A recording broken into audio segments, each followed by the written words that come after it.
बिहार के जो बुद्धिजीवी लोग हैं, आप ही लोग के लिए प्लेटो ने कहा है, हम भी बुद्धिजीवी अपने आप, हमको भी किसी ने विद्वान कहा, हम IITian नहीं हैं, हम IITian सर नहीं, IIT जाने की हमारी औकात नहीं थी स्टूडेंट के तौर पर, लेकिन पढ़े लिखे आदमी हैं तो बुद्धिजीवी कह सकते हैं। प्लेटो ने कहा, if you do not participate in democracy, be ready to be ruled by your inferiors. अगर आप राजनीति में भागीदार नहीं हैं तो इस बात के लिए तैयार रहिए कि कोई मूर्ख आदमी राजा बनकर आप पर शासन करेगा। नमस्कार दोस्तों, मेरा नाम है राजा। तो मुजफ्फरपुर में जन स्वराज का संवाद, जिला के प्रविध लोगों, जितने भी पढ़े लिखे लोग थे ना, प्रशांत किशोर जी का संवाद हो रहा था।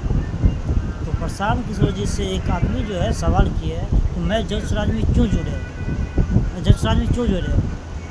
तो प्रशांत किशोर जी बोले, आप जन स्वराज में जुड़िए नहीं जुड़िए अलग बात है, लेकिन आप राजनीतिक में भागीदार जरूर होइए। तो इसमें प्रशांत किशोर जी जो है प्लेटो का उदाहरण देते हुए कहे कि अगर आप राजनीति में भागीदार नहीं होइएगा तो आप लोग तैयार रहिए कि एक मूर्ख आदमी आप पे राज करेगा बैठ के। तो वही एक उसी बात होते हुए बताया, उदाहरण दिया।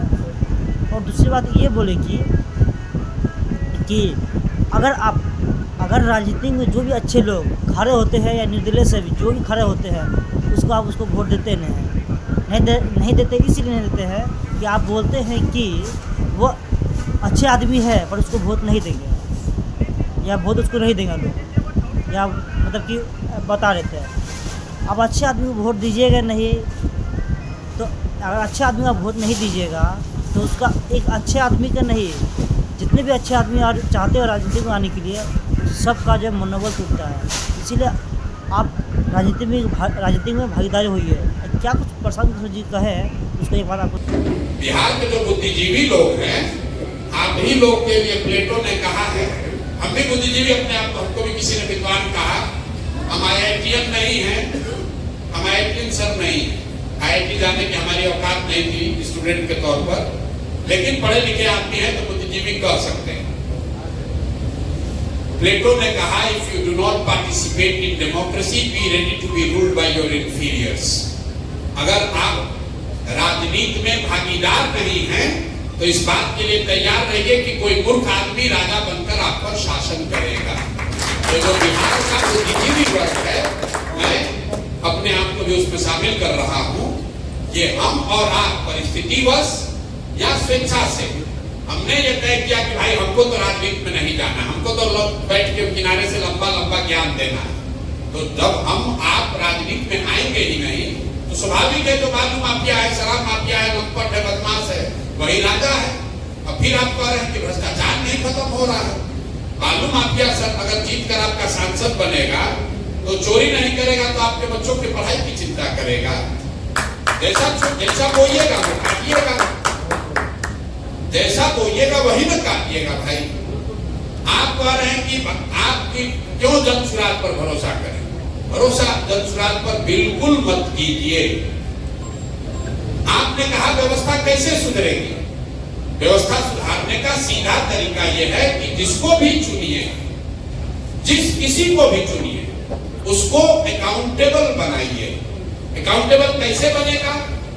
5 वर्ष आपका वोट व्यवस्था ने बनाया है 5 वर्ष के लिए।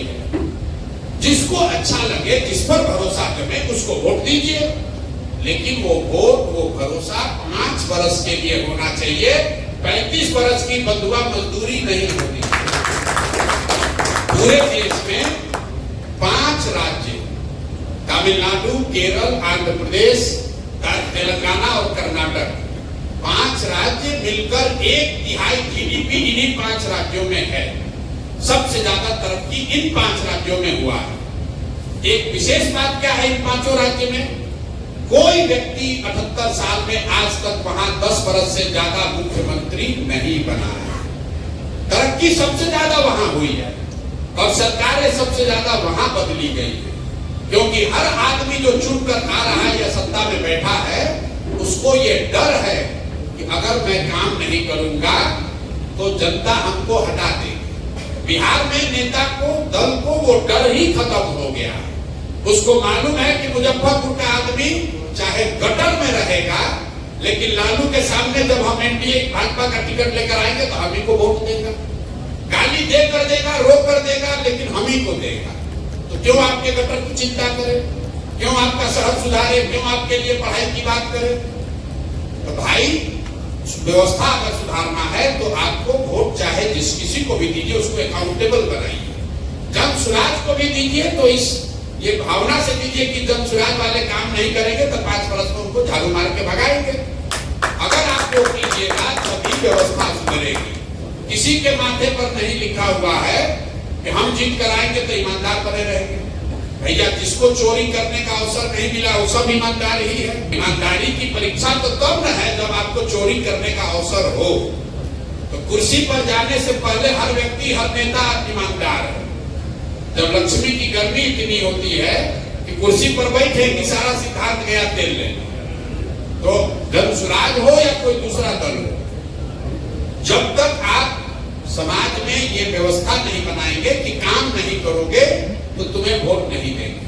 अभी आप प्रबुद्ध कर रहे, काम नहीं किया, कल वोट होगा तो आपको लगेगा हमारा जाते का है, भूमिहार है, कुशवाहा है, पंडित है, भोटवा तो इसी को देंगे। तो जब आप जाति के आधार पर वोट देते हैं, मोदी जी के नाम पर वोट देते हैं, तो आपको व्यवस्था नहीं सुधार होगा। चाहे जनसुराज आए कोई दूसरा आए, सीधी बात है। पीछे डॉक्टर साहब ने कहा कि विनायक गौतम जी चुनाव लड़े तो आपके वजह से ही चुनाव हार गए। भाई, बड़ा गलती हो गया, हमारी वजह से चुनाव हार गए। तो उनको हमारे पास तो भैया हम निमंत्रण देके लाए नहीं थे। उनको ये सुझाव अगर आप देंगे मित्र के तौर पर कि विनायक गौतम जी आगे से प्रसाद किशोर के साथ चुनाव नहीं लड़ना, हम लोग के साथ चुनाव लड़ना, जीत जाना, बात खत्म हो गई। आप जो कोई भी चुनाव लड़ेगा कि दुनिया में कोई गारंटी तो दे नहीं सकता है कि हर आदमी जीतेगा ही चुनाव। कुछ लोग जीतेंगे, कुछ लोग हारेंगे। आप डॉक्टर हैं, आप क्या ये गारंटी दे सकते हैं कि जिस पेशेंट का इलाज कीजिएगा वो सब ठीक ही हो जाएगा? और अगर नहीं दे सकते हैं तो फिर ये क्यों अपेक्षा रखते हैं कि कोई दूसरा आदमी जो चुनाव लड़ाएगा जीतेगा ही जीतेगा? और अगर विनायक जी को, आपको या किसी को ऐसा लगता है कि जब चुनाव से जुड़ने से उसका नुकसान हो गया, आपको कोई जबरदस्ती बांध के थोड़ी ना लेके आए, आप तो खुद ही से आए होंगे, खुद ही से तो आए होंगे। और आए हैं तो इतना दिल रखिए कि आप जीत भी सकते हैं, हार भी सकते हैं। हम बिहार में खुद आए, जब चुनाव हार जाए उसके बाद हम बिहार के लोगों को गाली देने लगे तो हमसे बड़ा मूर्ख कोई नहीं है। भाई, बिहार के लोगों ने हमको, सुप्रीम कोर्ट ने थोड़ी ना कहा है कि आपको बिहार में जाना है। हमने स्वयं से तय किया है कि हमारी जिम्मेवारी है। मैं समझता हूं कि मैं बिहार में कुछ कर सकता हूं, इसलिए मैं प्रयास कर रहा हूं। सफलता मिले या न मिले, ये मेरा अपना उत्तरदायित्व बनता है कि मैं इस मिट्टी के लिए, इस राज्य के लिए कुछ करूं। इसलिए कर रहा हूं, इसलिए नहीं कर रहा हूं आपको एमएलए बनना है। एमएलए मंत्री नहीं बनना है। तो जितना बनकर नाम, पैसा, शोहरत कमाया जा सकता है, उससे बहुत ज्यादा नाम, शोहरत, पैसा भगवान ने दिया। लेकिन सिर्फ इसलिए ये प्रयास कर रहे हैं कि इसी मिट्टी में जन्म हुआ है। समझते हैं कि कुछ इस मिट्टी के लिए हमारा भी, हम पर भी कर्ज है। और उससे बढ़कर आप ये समझिए, प्रयास हम करें या आप करें, प्रयास आज हो या 10 वर्ष के बाद हो, करना तो किसी न किसी बिहार के आदमी को ही पड़ेगा। कोई तमिलनाडु से आकर बिहार, मुजफ्फरपुर, पटना, मधुबनी नहीं सुधारने वाला है। आपको तय करना है कि आप किसी के प्रयास में कंधा लगाना चाहते हैं कि बैठ के कमेंट्री करना चाहते हैं। बिल्कुल आप एकदम बिल्कुल स्वतंत्र हैं, कीजिए, जितना कमेंट करना है कीजिए, क्रिटिसाइज करना है कीजिए।